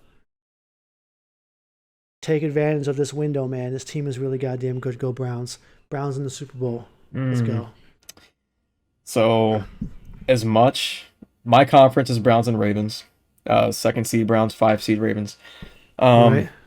As much as I want the Ravens to go all the way, because honestly, in my opinion, the Browns versus the Ravens last season, when Lamar had to go to, get the cramp out or whatever, that was the game of the year for me, hands down. There was no more exciting game than watching that game right there. I was on the edge of my seat. I was standing up the entire time. I want to see that again. When I said it was a fantasy pick, this is why. I want to see that matchup again, but with all the starters out there. I don't want to see fifth strings out there. I don't want safeties playing corners. I want the real thing with everybody out there. But however, as much as it pains me to do this, I think the Browns are a little bit better on roster side. We don't have Let's receivers. We don't go. have receivers, guys. As much as I want to have us go all the way, we don't have receivers to support that. If the Browns shut down the run game, what are we going to do? Let's be real. Let's be real, guys. What are we going to do? Pass it to Sammy Watkins? Okay.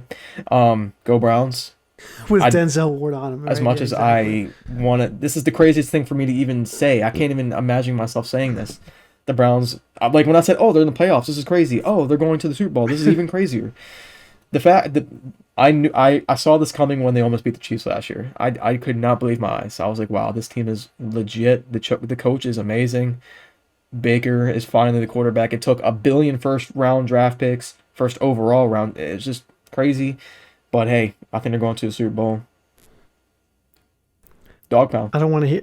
I don't want to hear any bullshit from you Steelers fans in the comments talking about they almost beat the Chiefs because Mahomes was out. Listen, bro, if this dude doesn't fumble at the 0.1 yard line and it's actually a touchdown, Mahomes is still in and the game is tied. Okay, so don't add going into halftime. The Chiefs might go down and get a field goal. Maybe there's a little bit of time left. So stop it. Okay, stop it. The Browns were in that game even though they shouldn't have been because they were getting outplayed, but they stayed in the game. And the way they played in the second half, with or without Mahomes, they would have been on that ass. Just saying. Yeah. So yeah, Super Bowl time. Guys,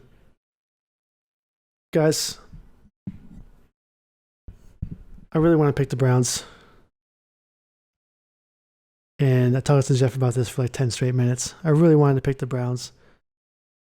But the other team has Tom Brady. Okay. And like, not only do they have Tom Brady, they have the best team in the NFL. And it's just really like, I don't think Baker Mayfield is random enough to beat Tom Brady. Tom Brady has to lose to random people like Nick Foles, Eli. Although Baker Mayfield actually kind of comparable to Eli. Yeah. Mm-hmm. Kind of like a turnover machine sometimes, and then other times he's really good. So actually, maybe he is random enough. Who knows? But I'm still gonna stick with the Buccaneers.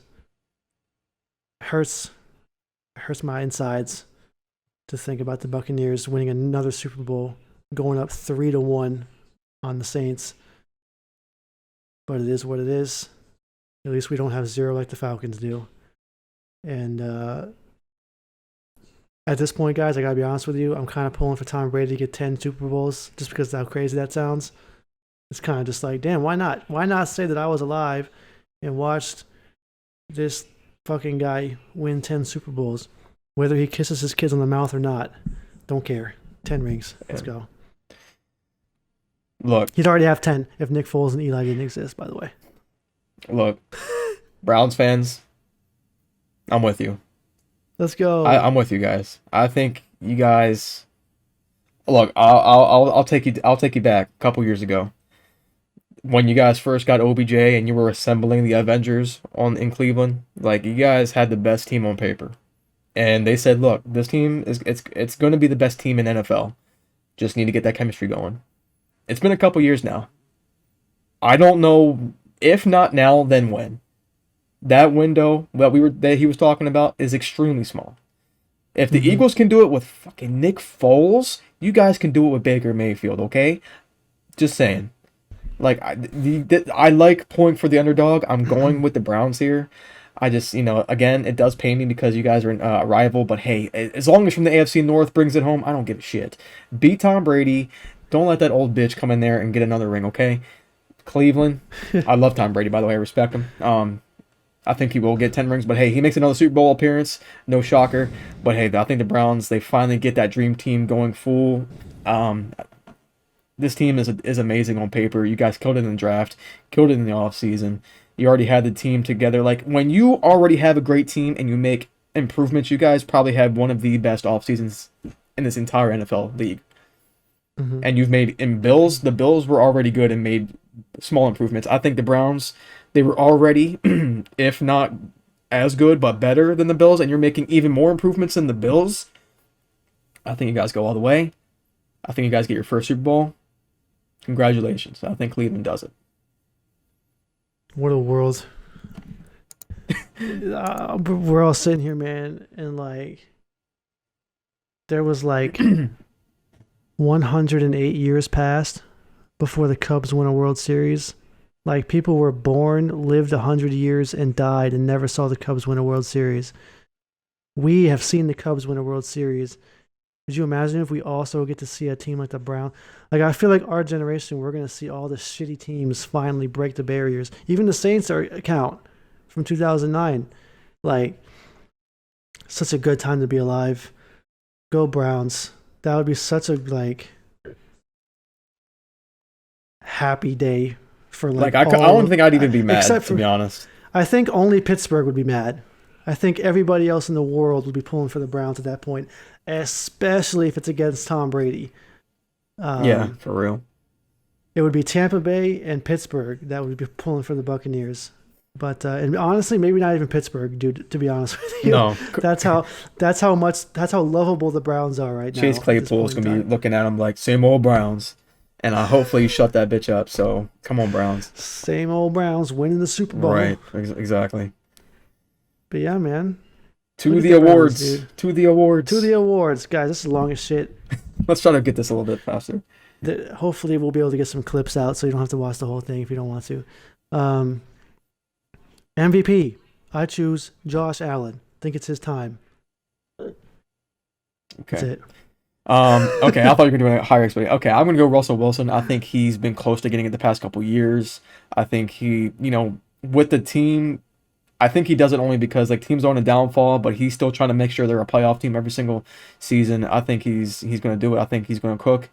Let Russ cook, as you guys say. I think he does it. Finally gets an MVP. It's about time, Russell.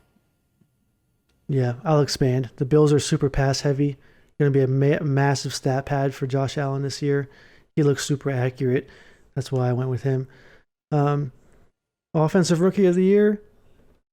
I chose Zach Wilson, mostly because Jeff chose Trevor Lawrence. But it is definitely a possibility that Zach Wilson wins this award. Looked great in the preseason. I think his offensive line holds up better than Jacksonville's does as well.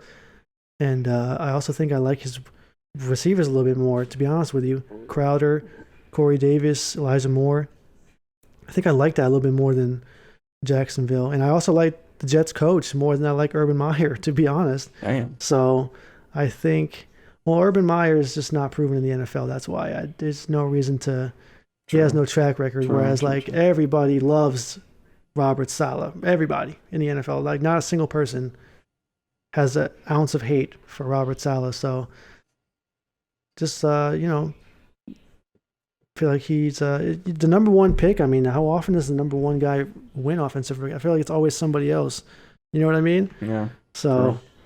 Zach Wilson, baby. It could also be Mac Jones, by the way. I've going back and forth between those two guys. Yeah. But I think Zach Wilson is he's going to be on a more pass-heavy team this year than the Patriots are. Yeah. I mean, I think my honorary mention would have been Justin Fields, just because, he's just dealing with a trash team. If he plays, and, I just think his talent level could, again, he has that swag, and I think he brings that entire locker room up. But I actually did choose Trevor. I just think this talent is a generational talent. It doesn't come along every single day. There's not, it's unheard of that you never lose a game ever, except, college playoffs. It's unheard of. You don't have that kind of. He's the best player on that team. He's going to elevate everybody else's level. And just for that, Offensive Rookie of the Year, for sure. Okay, Defensive Rookie of the Year. I went with Micah Parsons because I feel like he's going to get a lot of burn for the Cowboys. And just think he's really damn good, man. Really, really, really good. Okay. And that's it, really, yeah. Yeah, so for the Panthers, I have J.C. Horn, Defensive Rookie of the Year. I just think, wasn't there Jeremy Chin? Wasn't he Defensive Rookie of the Year last year, or what? No, that was Chase Young. I'm sorry. Yeah. He was there though. He was in the running. So I think this guy. I mean, it's going to be a nasty secondary. I think he's actually going to ball out. I do like it. I like the name, to be honest with you, Horn. So I'm gonna go ahead and say he gets Rookie of the Year, Defensive Rookie of the Year. I like the name Horn. Joe Horn, baby. Offensive Player of the Year. Okay, guys, listen. I went out on a limb with this one, okay? I chose Alvin Kamara mainly because I feel like, especially with Michael Thomas being out, this guy's going to get a lot of touches. We just dropped Latavius Murray, so our running back 2 is Tony Jones. That leans in favor of Kamara getting more handoffs. He's going to be catching a lot of passes out of the backfield as Sean Payton, especially in the beginning of the year, tries to be a little bit cautious with Jameis Winston's decision making. A lot of screen passes, a lot of dump offs. Much in the same realm as Jeff has his choice here. I just think the amount of times that Kamara is going to get the ball and his talent level, he's going to have an absurd stat line. He's going to at least be in contention. And because he's my boy, I'm going to put him as my guess. Yeah. I mean, honestly, that was my pick. Yeah, I don't see the offense relying on someone so heavily as that at his talent level. But I did go Christian McCaffrey, CMC. I just think correct me if I'm wrong. I don't think he's got it yet. Has he? I don't think so. So. Don't think so. Did he not? I don't think so. Anyway, I'll look it up. Yeah, the fact that he could be comeback player of the year as well. So I don't really know. I think he's going to get an award. I just think that this guy, he's such a workhorse. We don't know if Sam Darnold's going to be the guy that we think he is. He's just going to be passing the ball over the place. I think he's going to be that safety valve for him, and whether he's going to get touches in the pass game, touches in the run game, he's going to have the most production on that offense. So I'm definitely going to give it to Christian McCaffrey for this year. Damn. The answer is no. He won Fantasy Player of the Year, Player, okay. Like before last season, okay, from 2019, and then he's currently right now the NFL.com's favorite to win this award this year. Let's go. So, okay. Defensive Player of the Year. I mean, guys, Aaron. It seems like the media is just going to vote for Aaron Donald no matter what. So therefore, it's like a default. I put Aaron Donald there. He moved inside, and so some of his stats weren't as flashy as TJ Watt, and a lot of people were upset that he won again. But if you really looked at some of the analytics, he was still better than TJ Watt. He just didn't have the sack count. And there was some images going around on Twitter that were favoring TJ Watt, and it's like, guys, that doesn't have all the information. That's just people that think TJ Watt should have won. Put this list together of all the stats that he was better in. Like, come on. Right. You get everything all in one. You have to take into consideration the amount of double teams. I mean, sometimes even triple team. Sometimes triple teamed if the running back stays back there. I mean, the guy is just being absolutely hounded at all times and still shits on you. From the inside. So, from the inside now. He's not even a edge rusher anymore. So, it's just if he stays healthy. I know he's having some issues. I believe it was his shoulder, if I'm not mistaken. So, as long as he stays healthy, I can't not pick Aaron Donald. I just can't. Yeah. He's the best defensive player to live. I mean, obviously you have Lawrence Taylor, but I think at the end of the day, Aaron Donald's going to be the best defensive player to ever touch the field. Damn. So I'm gonna go with. Honorary mention. I kind of want to put Myles Garrett in here just because he's just been a force of nature on the Browns. It's true. Kind of supporting my Super Bowl pick there. But hey, I think T.J. Watt is in line to get something. I mean, just like his brother did a while back. I think he won. If it wasn't for Aaron Donald, he would have gotten it last year. Let's be real. I mean, when you have someone like that, I want to put Aaron Donald. He's almost like a default plug right there. Like, hey, when you have someone that destructive on the inside, putting up the numbers that he did while being double and triple teamed, it's like duh. But TJ Watt, he's making a name for himself. He's not living in the shadow of his brother anymore. He's making a whole new name for himself. TJ is, I think he could get it this year for sure. Picking Aaron Donald for Defensive Player of the Year is like having 20 in blackjack. Like, you're pretty goddamn sure you're going to get that one right. Right. So you're going to win that hand. Yeah. But there's always a slim chance that you do not. Excuse me. What is this? This is Comeback Player of the Year. Yep. I went with Saquon. Barkley. I was going to choose Dak Prescott, but I decided to go a different direction because, listen, we don't know what Daniel Jones is like, and there could be a lot of handoffs to Saquon this year coming up. He is a stud if he stays healthy, and I don't know. I just like him. I like him putting up a big season next year. Yeah. I'm going with the obvious one, Dakota Prescott, just because if Dakota, he's a top 5, top 10 at least quarterback when he's healthy. He said he feels good. I can, as long as he's good, he's going to put the Cowboys in the playoffs at least. He's going to at least win that division. And when you have a quarterback like that, coming full. Like if he's, as long as he comes back from the injury, he'll be fine. Comeback player of the year for sure. Oh God, choked on my own fucking saliva. Gross. Last award, Coach of the Year, Brandon Staley, Chargers. Why? Because they're going to make the playoffs. They're going to close out the tough games that they were not able to close out with Anthony Lynn, and that's going to come back and reflect really good on him, and people are going to vote for him, Brandon Staley. Yeah. That's honestly the pick I should have gone with, but I'm going to go with Kyle Shanahan just because, I mean, he's going to do something with that team that hasn't really been messed around with too much. I think he's going to actually put that 2 quarterback system to use in the regular season. I know he messed around with it in preseason. I think he's actually going to do it and get some more wins. I know, again, they were injured last year pretty heavily, but I think they're going to sneak in with the 7th seed in the NFC just because of his creativity and his creative mind, really. So with that run game, I think he's going to put him, Coach of the Year, Kyle Shanahan. Boom. Done. Under 2 hours. That was a long episode, boys. If you're still here at the moment, we got to put this in clips.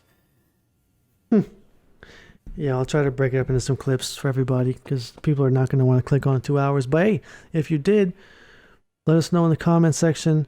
Actually, just let's think of a random word to put sushi in the comment section. Sushi. That's what I had for dinner.